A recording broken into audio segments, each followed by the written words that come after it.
আমাকে আগে ক্রিকেট হচ্ছে যে টেকনিক ফলো করতে হবে, তারপর যদি মনের কথা আর কি কেউ বুঝতে পারে। আল্লাহ আল্লাহ shit, no.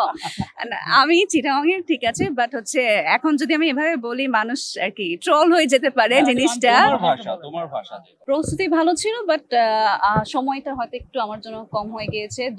দুই দিন আমার প্র্যাকটিস করতে হয়েছে।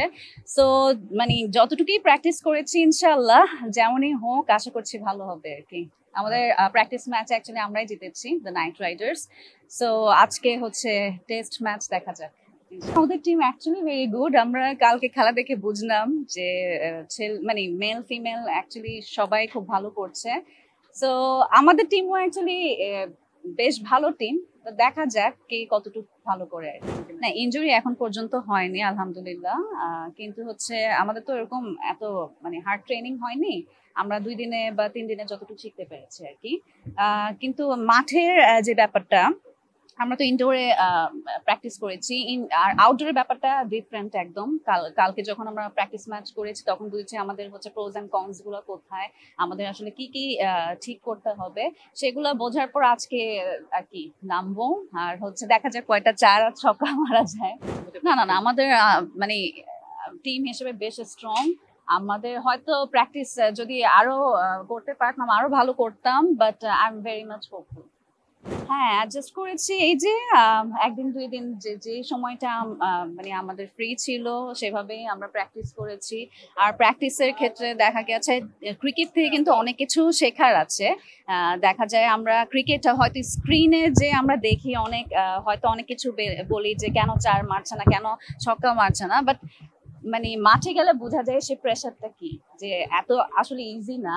অবশ্যই প্রফেশনাল যারা প্লেয়ার তারা অনেক প্র্যাকটিস করে, কিন্তু তারপরও দেখা যায় এটা অনেকটা হচ্ছে সিচুয়েশন এন্ড লাকের উপর ডিপেন্ড করে আর কি। আর হচ্ছে এখানে যে টিম বন্ডিংটা হয়েছে সেটা হচ্ছে সবচাইতে এক্সাইটিং, সবচেয়ে আমি বেশি এনজয় করেছি। কারণ এখানে 4টা টিম খেলছি, আমাদের দেখা যায় যে সবাই যারা আছে কাজে থাকে, সবসময় দেখা হয় না, সবার সাথে এখন একই মাঠে দেখা হচ্ছে। আর হচ্ছে কম্পিটিটিভ হিসেবে থাকলেও আমরা কিন্তু বেশ আর কি মজা করছি। না না না, এখানে অ্যাকচুয়ালি মন থেকে খেলাটা বেশি ইম্পর্টেন্ট। কারণ হচ্ছে মন দিয়ে হয়তো সাইকোলজিক্যালি আমি কানেক্ট করতে পারবো, বাট আমাকে খেলাটা আমার টেকনিক দিয়ে খেলতে হবে, রাইট? সো ইয়া, আমাকে আগে ক্রিকেট হচ্ছে যে টেকনিক ফলো করতে হবে, তারপর যদি মনের কথা আর কি কেউ বুঝতে পারে অবশ্যই ভালো মানে করতে পারবে। আমি যা দেখেছি পার্সোনাল পার্সপেক্টিভ থেকে বলবো যে এখানে অনেক ভালো ভালো মেয়ে প্লেয়ার আছে যারা অ্যাকচুয়ালি ডুইং গুড। আমি এতটা এক্সপেক্টই করি নাই। ছেলেরা তো অবশ্যই ভালো করে কারণ তারা প্রায় ক্রিকেট খেলে, আমরা তো দেখা যায় এত ক্রিকেট ম্যাচ খেলা হয় না। আর হচ্ছে যে আমাদের হচ্ছে যে হয়তো ওরকম চিন্তা থাকে যে আমরা পারবো না, কিন্তু এখানে আসার পর মনে হচ্ছে আমি অ্যাকচুয়ালি এই মানে গেম শেষ হওয়ার পর আমি ক্রিকেট কন্টিনিউ করবো। সো ইয়া, না ক্রিকেট আসলে মানে ছোটকালে খেলেছিলাম, স্কুলে থাকতে খেলেছি এরকম, এরপর কখনো সেভাবে খেলা হয়নি। এটাই আর কি খুব প্রফেশনালি খেলা হচ্ছে এন্ড আই রিয়েলি এনজয়েড ইট।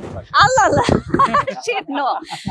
আমি চিটাগাং এর, ঠিক আছে, বাট হচ্ছে এখন যদি আমি এভাবে বলি মানুষ আর কি ট্রল হয়ে যেতে পারে জিনিসটা। তোমার ভাষা আল্লাহ প্লিজ, নো, আমাকে এম্বারাস কইরো না। আমি চিটাগাং এর, ঠিক আছে, বাট আমার একটু মানে একটু বলাতে একটু প্রবলেম আছে। কারণ যে ছোটকালে বাবা মা সবার সাথে চিটাগাং এর মানে চিটাগাং ইয়াতে কথা বলে, হ্যাঁ, কিন্তু হচ্ছে যে আমি আমার যারা আছে ছোট ভাই ওরা খুব একটা আর কি পারি, বাট সেভাবে বলতে পারি, বাট সেভাবে না। এই জন্য বলতেছি এম্বারাসিং কোয়েশ্চেন না, প্লিজ প্লিজ মাফ।